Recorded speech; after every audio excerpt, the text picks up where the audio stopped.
매력 있는 젊은 신앙이라는 제목의 말씀으로 하나님 말씀 선포하도록 하겠습니다. 보안업체에 근무하는 청년들의 이야기를 들어보면 모든 사람들이 다 퇴근하고 저녁 7시 무렵부터 시작해서 그 다음날 새벽까지 근무를 지키고 또한 보안업체로서의 역할들을 한다는 것이 청년들이 이렇게 밤과 낮을 바꿔서 지낸다는 것이 쉽지 않구나라는 생각이 들었는데, 보안업체에 근무한 한 청년이 고소당하였습니다. 그 고소당한 내용들을 꼼꼼히 읽어봤습니다. 너무 속상해서 왜 이렇게 되었을까라고 생각되어지는 부분들이 있었기 때문에 한 번 더 생각해보고 그 다음 것들을 어떻게 되었을까 알아봤었는데 잘 해결됐습니다. 그런데 고소당한 내용이 보면 이 보안업체 청년이 그 사무실을 지켜주는데 사무실 냉장고가 보면 음료수가 이렇게 들어있는 커다란 대형 냉장고처럼 거기 안에는 그 직원들이 이렇게 하루 종일 먹을 수 있는 간식, 물, 그리고 음료수 등등이 들어있었습니다. 밤 7시부터 새벽까지 근무하다 보니까 하루는 배가 고파서 초코파이 하나와 카스타드 하나를 먹었습니다. 그 사무실 전체를 책임지는 책임자가 그 청년들에게, 보안업체에게 뭐라고 이야기했냐면, 배고프시면 이걸 드셔도 됩니다, 물도 드셔도 됩니다 라고 이야기했음에도 불구하고 전체 대표자는 그것들을 못마땅하게 여기고 어떻게 사무실 안에 있는 냉장고의 물품을 자기 마음대로 먹느냐 이렇게 해서 고소했습니다. 재판이 진행되었습니다. 1차 선고가 나왔습니다. 벌금 5만 원. 이 청년은 그 벌금 5만 원이 없어서 그런 것이 아니라 아주 이렇게 보면은 억울한 감정이 들었고, 너무하지 않느냐, 그 안에 것을 먹으라고 이야기했고, 그래서 보안업체에 와서 이렇게 외주를 받고 와서 근무했지만 우리도 한 직원인데 한 가족인데 라는 생각이 들어서 5만 원을 납부하고 끝내는 것이 아니라 다시금 항고하였습니다. 근데 재판에 2차 이렇게 고등법원에서 판사 한 분이 그걸 쭉 내용을 읽어보고 이 고소한 사람을 불렀습니다. 혼을 냈습니다. 합쳐서 얼마냐라고 물었을 때 초코파이와 카스타드 합쳐서 1,050원입니다. 1,050원어치 젊은 청년이 먹었다고 해서 고소할 내용이냐, 얼마나 배고팠으면 그렇게 했냐라고 칭찬해야 될 내용 아니냐, 당신 사무실을 밤새도록 지켜준 사람 아니냐, 그 정도의 아량도 없고 그 정도의 포부도 없냐라고 재판석에서 혼내고 난 뒤에 무죄 선고를 내렸습니다. 그 내용들 전체를 여러분들 어떻게 받아들이실지 몰라도, 물론 고소한 그 사람의 입장에서 어떻게 보면 사무실 안에 있는 물품을 마음대로 먹고 치우고 그럴 수 있냐라고 그렇게 이야기하지만, 수많은 사람들이 이야기하기를 그 젊은에게는 잘못이 없다, 겨우 1,050원어치 물품을 먹었다고 해서 고소해서 이 청년이 경찰서에 조사받을 때도 벌벌 떨고 첫 경험을 할 때 얼마나 힘들고 괴로웠을까. 여러분, 고소당해서 직접 그 경찰서에 가보신 분들은 굉장히 괴롭습니다. 교회 일로 통하여서 이렇게 보면 조사를 받기 위해서 경찰서에 가서 이렇게 이야기 듣다가 갑자기 경관 한 분이 벌떡 일어나더니 귓속에 대고, 목사님 아무 일도 없을 거니까 걱정하지 마세요 라고 부목사 때 한번 그런 경험이 있어서 이 내용을 충분히 느껴질 수 있었습니다. 청년들은 이런 일들을 자주 경험한다고 합니다. 사회에 대한 것들을 잘 모르니까요. 그뿐만 아니라 교과서에서 1번, 2번, 3번, 4번 중에 맞추는 것들은 훈련에 대해서 이렇게 고점수, 아주 고득점을 이렇게 받을 수는 있겠지만 사회에 대해서는 아직도 모르는 것이 너무 많고, 가정살이나 예의라든가 특히 이 종교적인 신앙에 대한 부분들도 그들에게는 아주 백지와 같이 부족한 부분들이 참 많이 있는 것이 사실입니다. 카타르에 있는 어떤 방송국에서, 알자지라라는 방송, 여러분들이 들어보신 분들도 있을 것입니다. 거기에서 아주 비아냥거리듯이 한국에 있는 청년들을 두고 그분들이 종교성에 대해서 얼마 전에 이렇게 보면 방송한 내용이 있습니다. 목사니까요. 그 부분들을 굉장히 관심 있게 들었습니다. 어떻게 저들이 자기 신앙에 대한 이야기를 하지 않고 남의 나라 청년들에 대해서 비아냥거리는 저런 방송을 할 수 있을까라는 기분 나쁜 어떤 투로 그 방송을 들었습니다. 한국에 있는 젊은이들은 이제 종교적인 장소에서 떠나가고 있다. 즉 교회를 두고 이야기한 것이었습니다. 종교성이 자꾸 희미해지고 세속적인 것에 굉장히 즐거워해서 한국에 있는 모든 젊은이들은 교회를 떠나가고 있다. 저는 그건 거짓말이라고 말하고 싶습니다. 지금 또 돌아오는 청년이 있고, 지금 또 하나님을 찾고 있는 청년이 있고, 지금 또 하나님의 은혜를 입었던 수많은 젊은이들이 있습니다. 연세가 들었다 할지라도 젊은이처럼 지내는 우리 교인들도 있거든요. 그러면 어디까지 청년인가? 법적으로는 36세 이렇게 정해놨다 할지라도 저는 우리 이렇게 SD 회원들도 보면 아직도 청년 같다라는 생각이 들 때가 있습니다. 왜냐하면 마음이 푸르고 마음이 아직도 꿈을 갖고 있다면 하나님께서 성경적으로 그들을 청년이라 부르고 계십니다. 이렇게 교회에서 보면은 전에는 50 이렇게 말하면 엄청 나이 들어 보였거든요.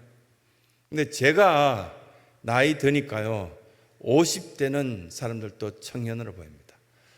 막 어려 보입니다. 아주 이렇게 보면 꿈이 있는 사람, 아직도 기회가 많은 사람으로 50대들은 그렇게 보여지기도 합니다.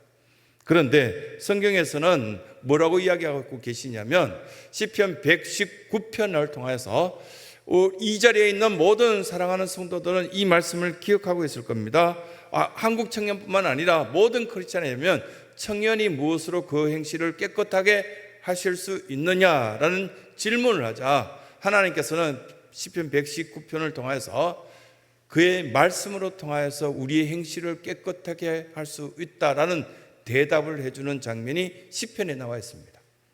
이런 모양 저런 모양으로 시대적으로 바뀌어지고 수많은 문화가 바뀌어지기 때문에 청년들의 행실을 깨끗하게 할 수 있는 비결이 있다고요? 그것들은 아마도 부족할 겁니다. 어려울 겁니다. 우리들은 이 교회 문화에 대해서 중직자가 되고요, 또 심지어는 장로님이 돼도 교회 예절에 대해서 모르시는 분들이 많이 있습니다. 배운 적도 없고요, 성경이 창세기부터 시작해서 요한계시록까지 완벽하게 훈련받은 사람이 이 안에 있을까? 없습니다. 목회자도 그렇게 훈련되어진 어떤 부분들이, 부족한 부분들이 많이 드러나기도 합니다. 그런데 하나님께서는 우리에게 뭐라고 말씀하냐면 주의 말씀으로 통해서 그 행실을 깨끗하게 할 수 있다, 소망 있는 어떤 삶들을 살아갈 수 있다, 그런 말씀을 하시면서 우리 모두가 부러워하는 그 시기는 젊은이 때, 고등학교 때는 안 돌아가고 싶어요. 40년 만에 친구들을, 이렇게 고등학교 때 친구들을 만났는데 목회했던 친구도 있고 캐나다에 있던 친구들하고 이렇게 갑자기 찾아와서 41년 만에 만났는데요, 똑같아요. 말투도 똑같고 행동도 그때랑 똑같고요, 그때처럼 또 너무 여전히 철이 없고요, 막 이렇게 모여서 같이 이야기하는데 한참 웃다 보니까 다시는 안 만나야겠다 이런 생각을 할 정도로 철없는 이야기를 많이 했습니다.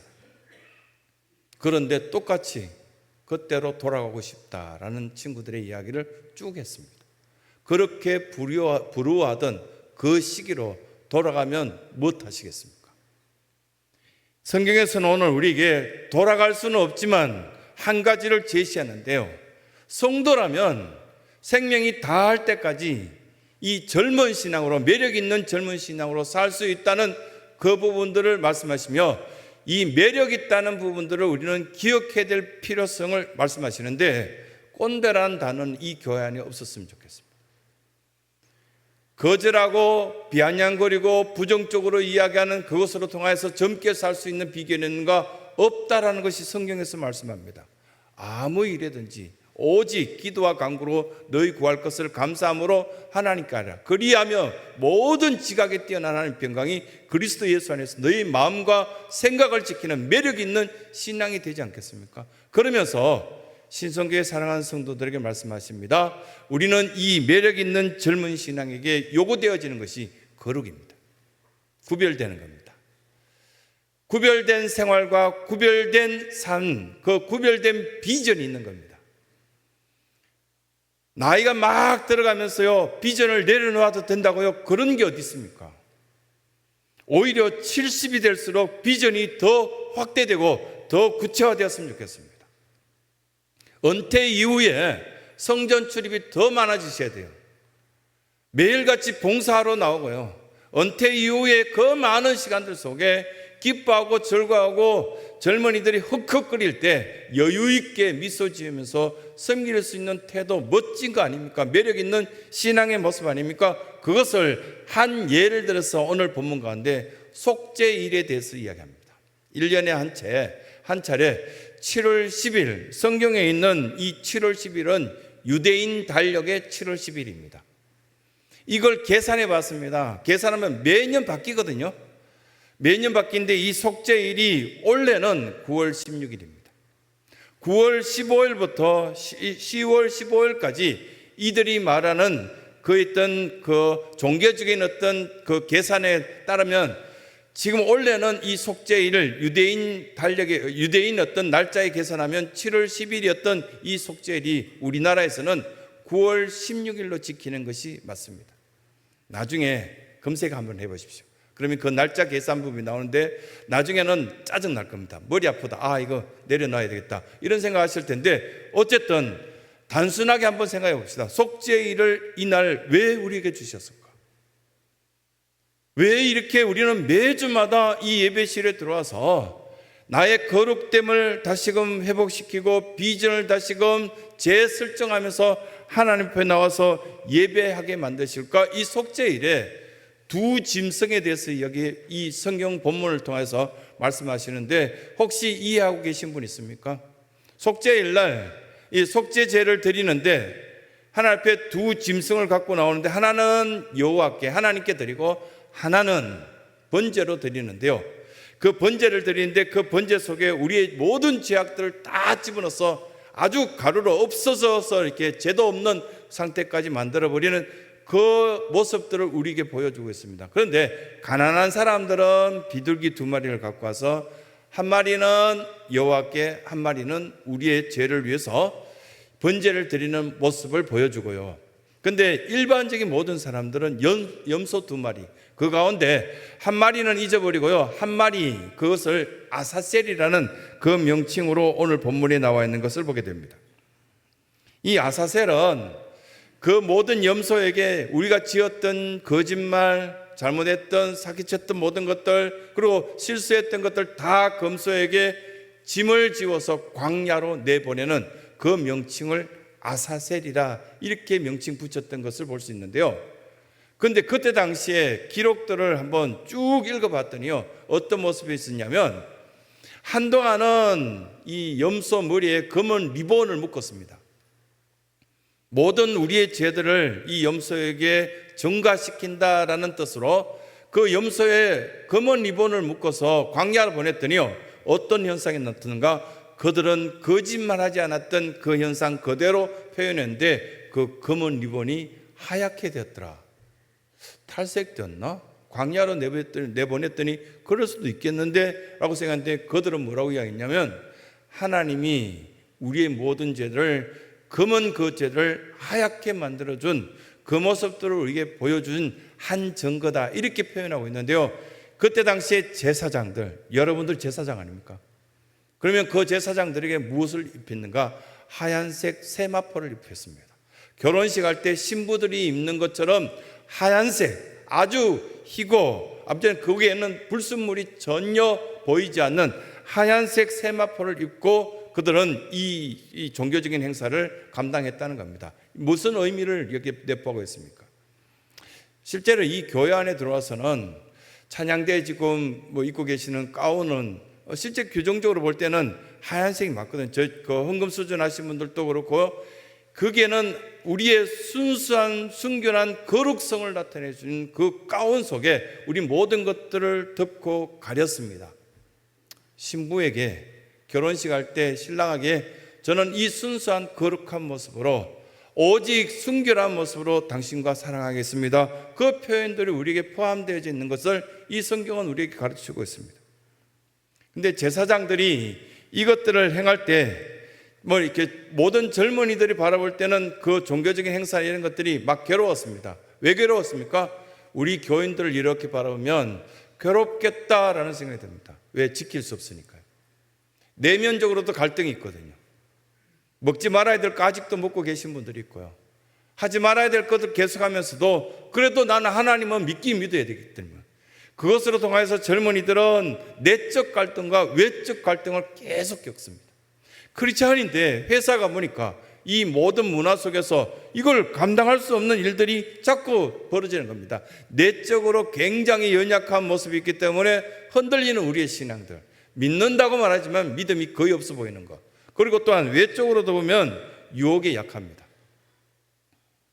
야식에만 약한 것이 아니라 유혹에도 약하고요, 연약한 부분들이 꽤 있다는 것이 우리가 스스로 고백할 수밖에 없습니다. 그래서 바울은 아주 젊은 거의 20대밖에 안 되는 그 디모데를 목회자로 세울 때 그에게 부탁하기를 내 청년의 종육을 벗어버리고, 그러고 난 뒤에 유혹에 약하니까 주를 깨끗한 마음으로 부르는 자들과 함께하여서 깨끗한 마음으로 주님 앞에 서고 싶어하는 그들과 함께하면서 늘 기도에 힘쓰고 또한 경건에 힘쓰라는 그 부탁을 디모데전서 2장 22절부터 쭉 이야기하는 내용들을 우리가 볼 수 있습니다. 이렇게 여러분들에게 말씀 이렇게 전하고 싶은데요, 거룩한 비전 많은 사람들이 세웁니다. 젊은 마음에서 방법이 벗어나지 않는 가운데 이 거룩한 비전을 붙잡고 흔들리지 않고 사는 것이 하나님의 뜻인 줄 우리는 알고 있습니다. 그 대표적인 예가 요셉입니다. 요셉의 형들이 다 자기를 미워하고 있을 때 힘들었습니다. 팔려갈 때도 괴로웠습니다. 욕하고 비방하고 이 방법이 정말 맞을까? 내가 왜 팔려가? 하나님을 잘 믿는데도 나는 지금 팔려가야 되고 얻어맞고 괴로움을 당하고 있는 요셉이 뭘 생각했을까요? 이 방법이 정말 옳은 방법이라면 거룩한 비전이 이루어질 것이다. 결국은 이루어졌던 요셉의 모습을 봅니다. 자기 방에 보디발의 아내가 들어왔을 때 아무도 모른다. 그러면 나와 저 여인과 어떤 성적인 행위나 모든 걸 해도 괜찮겠지라는 그런 생각을 가질 수 있음에도 불구하고 거룩한 비전에 어긋난 일들을 요셉은 감당하지 않았습니다. 하지 않았습니다.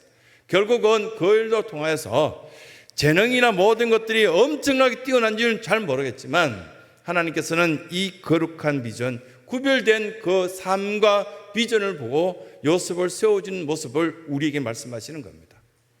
아마 여러분들은 한 주 동안 여러 가지 모양으로 지치고 힘들고 괴로웠던 모습으로 이 예배실에 들어온 것을 잘 알고 있습니다.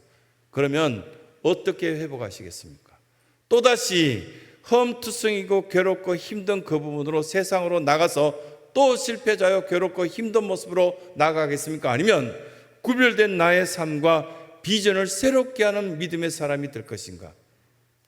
그래서 9시 예배 때도 이미 이렇게 입신하여서 그냥 눈을 감고 1시간 내내 헤매는 사람이 그분은 어쩔 수 없는 상태지만, 그러나 만약에 나에게 이 마음을 두드리시면서 너는 하나님의 사랑하는 아들답게 구별된 어떤 삶과 그 비전이 새롭게 되길 바란다는 말씀을 우리에게 주셨을 때 그 말씀이 힘이 되고 용기가 되었으면 좋겠다는 겁니다. 또 한 가지는요, 이 젊은 신앙은 표현하게 되어 있습니다. 29절 한번 같이 읽어보겠습니다. 좀 긴데요, 같이 읽어보겠습니다. 시작. 너희는 영원히 이 규례를 지킬지니라. 7째 달 곧 그 달 10일에 너희는 스스로 괴롭게 하고 아무 일도 하지 말되 본토인이든지 너희 중에 거류하는 거류민이든지 거리하라. 막 괴롭게 하라는데요. 주일날 예배를 드리러 오는데 쉽지 않은 시간을 내고 어려운 가운데서 올라왔는데 뭘 이야기하고 싶냐면 단순하게 딱 잘라서 이걸 정리하겠습니다. 엄격한 근신하라고, 엄격하게 경건하게 지내라고. 이왕 작정하여서 주일을 내가 드리기로 했으면 온전히 주일날 이른 아침부터 해가 질 무렵까지는 나는 이 주일을 성전 속에서 함께 지내고 싶다. 그 마음 필요하다는 겁니다. 엄격한 근신된 모습, 이 정도면 되겠지는 건 내 생각이라는 거예요. 대부분 사람들이 왜 실패자가 되고 젊은 마음을 유지 못하는가? 이 정도면 되겠지 하고 어른으로 자꾸 마음이 먼저 늙어가기 때문에, 이미 젊은 아이들 가운데도 마음이 늙은 상태에서 괴롭다, 힘들다, 죽고 싶다, 이걸 달고 사는 사람이 있습니다. 청년들의 본능적인 모습들은요, 깨끗한 세상을 만들고 싶어하는 의지가 있는 겁니다. 누구보다도 보면 젊은 여자 청년들이 이렇게 이야기하는 거 보면 불의에 참지 못합니다. 깨끗한 걸 원하고, 그리고 또 정의로운 것들을 원합니다. 그런데 방 모양을 보면 안 그렇습니다. 청년들이 살고 있는 그 방을 열어보면 전쟁터도 그런 전쟁터는 없습니다. 근데 말은 너무 깨끗한 삶을 추구합니다. 이해는 합니다. 이게 이율배반적인 어떤 그의 삶들, 이게 여러분들의 삶이 아닙니까? 우리 생각 속에서는 교회가 가장 바람직하고 종교개혁되어지고 추구하는 어떤 방향들이 올바라야 되는데, 나는 그렇게 하지 않고 누군가가 그 길을 가길 바라고, 아무도 새벽 기도를 힘드니까 못하는데 목사님만큼 해야 되는 거 아닙니까? 이렇게 말할 수밖에 없는 그 처지. 깨끗한 방법을 추구하는 데 있어서 여러분들에게 뭐라고 말씀하십니까? 주의 말씀을 지킬 따름이라. 깨끗한 방법을 지킬 수 있는 건 이렇게 하고 저렇게 하고, 이렇게 무엇보다도 우선순위가 이렇게 그거 아닙니다. 하나님 말씀대로 따르는 것이 깨끗한 방법을 우리가 추구하는 일체의 비결입니다. 청년들은 교회에 굉장히 소중한 사역자들입니다. 교회학교 선생님들도 보면 청년들이 참 많습니다. 많이 알아서 그럴까요? 아니면 다른 어떤 것보다도 뚜렷하게 뛰어난 부분이 있어서 그럴까요? 순종하기 때문입니다. 여러분들에게도 요구하는 것들이 보면 완벽해서 직분 갖는 사람 어디 있습니까? 순종하여서 주님의 뜻대로 그것들을 이뤄내고자 몸부림치는 한 모습이 아니겠습니까? 그래서 이 부분을 두고 저는 고민하다가 몇 주째 답을 찾은 것이 뭐냐면, 대체로 보면 이렇게 젊은 마음으로 하나님 앞에 예배드리고 나는 젊은이로 살고 싶은 그의 또 생각들을 다 갖고 있는데요, 이 본문을 가만히 들여다보면 이 대속일을, 주일을 주신 주 목적이 뭔가? 기회를 얻기 위해서. 그런데 단어가 틀렸습니다. 찬스를 내가 얻기 위해서 이 예배를 드린다면 틀린 겁니다. 믿음 없는 겁니다. 신앙 잘못된 겁니다. 이 찬스가 아니라 주일날 예배 드리러 왔을 때 제가 발견한 건 뭐냐면 리셋입니다. RESET, 리셋 버튼을 딱 누르듯이 예배를 딱 드리면서 전 없어요. 저 생각 죽이겠습니다. 하나님 방법이 옳아요. 근데 하나님 방법이 옳은 게 아니라 내 방법이 옳다고 계속 하니까 다음 168시간 또 괴로워요. 그래서 중직자들 세우면 세울수록 괴로운 어떤 모습들을 봅니다. 왜 괴로워요? 하나님의 은혜를 입고 기적을 경험하고 물이 포도주가 되는 것들을 우리가 우리 눈앞에서 보고요, 이 암세포가 녹아지고 없어지는 그런 경험들을 우리가 간증하게 될 텐데 왜 이렇게 괴롭고 힘들어할까? 이 속에는 뭔가 결여되어 있는 부분인데, 내가 찬스를 찾기 위해서 나는 안 변하고 예수님을 바꾸려고 하고 예배 들어와서 자꾸만 찬스를, 누가 날 사랑해 주지 않을까, 날 이해해 주지 않을까, 보면 좌편향적으로 가면 이상하게도 보면 자꾸 자기를 알아달래요. 부족한 사람들을 왜 무시하냐고. 부족한 사람이니까요, 하나님의 은혜 가운데 내 자신을 바꿔서 그 사랑을 받으려고 그릇을 준비해야 되는데요, 리셋 하셔야 됩니다. 찬스를 잡으려고 애쓸 것이 아니라 내 자신을 리셋하여서 새로운 출발을, 참여할 줄 알고요, 감사할 줄 알고요, 그 감사한 것 속에 새로운 출발을 가져야 되는데요, 10년을 다녔는데도 똑같아요. 예수님의 그 사랑을 20년째 경험했는데도 왜 똑같을까요? 기적이라고는 경험한 적도 없고 끊임없이 보면 똑똑한 척하고요, 젊은 청년들이 보면 이야기하는 그것들이 굉장히 정의로워요. 그런데 너 방부터 좀 치우라고 말하고 싶어요. 근데 하나님께서는 우리에게 이렇게 결론적인 말씀을 하시는데, 젊은 신앙 가지라고요. 성경에는 어떤 부분도요, 늙은 마음 가지라는 적이 한 번도 없습니다. 나이는 자꾸 들어가서 80이 넘어가시고 90이 넘으신 우리 몇 분은 90이 넘었는데도 이 예배를 젊게 드리고 있지 않습니까? 그러면서 우리에게 매일매일의 삶이 하나님 앞에서 사는 것처럼 코람데오의 정신으로 사는데요, 청년들의 그 호칭을 우리는 코람데오라고 그렇게 합니다. 우리 청년부가요. 하나님 앞에 코람데오, 하나님 앞에 사는데 왜 윗선을 떨어야 되고, 그게 거짓이 들어가야 되고, 그게 내 편, 네 편이 들어가야 되고, 이런 것들이 있냐? 그런데 이 코람데오 정신을 갖고 있으면 뚜렷하게 나타난 것이 내가 죄인인 것을 깨닫습니다. 하나님 앞에 서 있는데요, 내 모습이 안 드러난다고요? 그런 게 어디 있습니까? 하나님 앞에 딱 서자마자 내가 죄인이라는 거, 연약하다는 거, 부족하다는 거 다 압니다. 하나님은 엄청난 부자이고, 하나님은 못 고칠 질병이 없고요, 하나님은 못 고칠 사람이 없고요, 하나님은 우주 만물 전체를 움직여서 나의 어떤 소원들을 응답하실 뿐만 아니라 모든 사람들의 마음을 평안케 하실 것을 말씀은 교훈하십니다. 그래서 죄를 깨닫고, 두 번째는 십자가의 그 은혜를 우리가 기억나게 만듭니다. 역시 하나님이 나를 살리셨구나. 그 십자가의 은혜가 기억나면 그 다음 세 번째 단계가 따라오는데, 부활의 산 소망이 우리에게 새롭게 시작됩니다. 매일 새롭습니다. 매일 새롭게 시작되는데, 마음이 늙어지면 어떤 특징이 있느냐? 맛이 없어집니다. 어떤 설교를 들어도 이건 듣기 싫고 저건 듣기 싫고 맛이 없습니다. 이걸 먹어도 맛이 없고요, 저걸 먹어도 맛이 없고, 마음이 늙어지면 맛이 없는 특징이 생기고요, 두 번째는 마음이 늙어지면 기쁨이 사라집니다. 짜증스러운 표정이 드러나고요. 근데 청년들하고 이렇게 보면 지하철을 타고 가는데 창피할 정도로 깔깔 웃어요. 아무 이야기를 안 했는데 옆에 있는 애들이 쪼르륵 같이 웃더라고요. 야, 좀 같이 웃자 했더니, 목사님 모르실걸요. 그러니까 좀 들려줘봐. 근데 들었는데 아무것도 아닌 이야기를 왜 웃고 있지? 근데 가만히 생각해보면 40년 전에 똑같았습니다.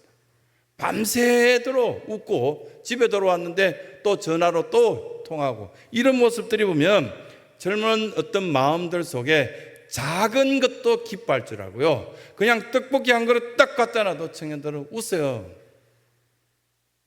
왜 늙은 마음이 되어서 그 어떤 것에도 기뻐할 줄 모르는 어떤 상태로 변질되었는가? 그 다음은 우리 모든 성도들에게 꼭 있어야 될 부분들이 하나를 이 성경에서 말씀하시는데, 의욕입니다. 의욕이 없습니다.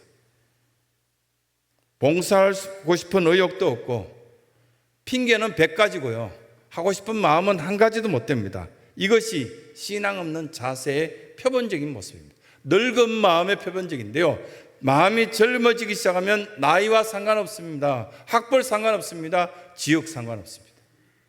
마음이 젊어지면 사랑받기 시작합니다. 어딜 가도 그분이 있었으면 좋겠다 합니다. 왜냐하면 기뻐하는 마음, 절구하는 마음을 누구나가 다 사랑하기 때문입니다. 십자가 앞에 서면 뚜렷하게 두 가지가 나타나는데, 저는 잘못했지만, 약하지만 저에게는 소망이 있습니다 라는 믿음의 고백을 하기 시작합니다. 아무것도 배우지 못한 사람이 가장 뛰어날 수 있습니다. 왜냐하면 주님이 그와 함께하기 때문에. 예수님이 그와 함께한다면 고집스러운 것들이 없어지는데요, 자꾸만 나이 들면서 제 자신 속에 드러나는 것이 고집이더라고요. 장로님도 그러시고요, 우리 권사님들도, 목사님 너무 고집십니다. 제가 이렇게 마음속으로 말풍선이 안 보이던 거예요. 당신 고집은 더 셉니다. 겁나게 셉니다. 예수님도 바꿔놓으려고 하는 고집입니다. 이 고집이 어린아이 때는 없었어요. 청년 때는 상관없어요. 청년들끼리 막 이야기하는데 옆에가 막 고집 부리는데 신경 안 써요. 그래서 물어봤습니다. 우리 교회 청년입니다. 야, 걔가 막 고집 피우던데 너 왜 신경 안 썼냐 했더니 웃으면서 자기가 뭐라고 말하든지 나는 하고 싶은 대로 하면 되는 거예요. 뭐 이렇게 이야기하시죠. 지난주에도 보면 다른 청년들이 막 뭐 먹고 싶다고 하더라도 막 아무 대꾸 안 하다가 나중에 결론은 아마 다를걸요, 뭐 이렇게 이야기하더라고요. 아주 재밌더라고요. 근데 우리는 이미 말하기 전부터 이미 이 예배실에 들어오기 전부터 고집 센 모습으로 들어옵니다. 그 늙은 마음을 주님은 오늘 바꾸라고 말씀하십니다. 내가 죄인인 것을, 부끄러운 것을 인정하고, 인정할 줄 알고 하나님 나라의 백성답게 모든 것을 가질 수 있는 자격과 은혜가 저에게 있다는 사실을 고백하며 나가라고 주님께서 말씀하십니다. 한 명도 소외됨이 없이 이 자리에 있는 모든 사랑하는 신성교회 모든 성도들은 매력 있는 젊은 신앙을 가질 수 있는 복된 은혜가 있길 간절히 소원합니다.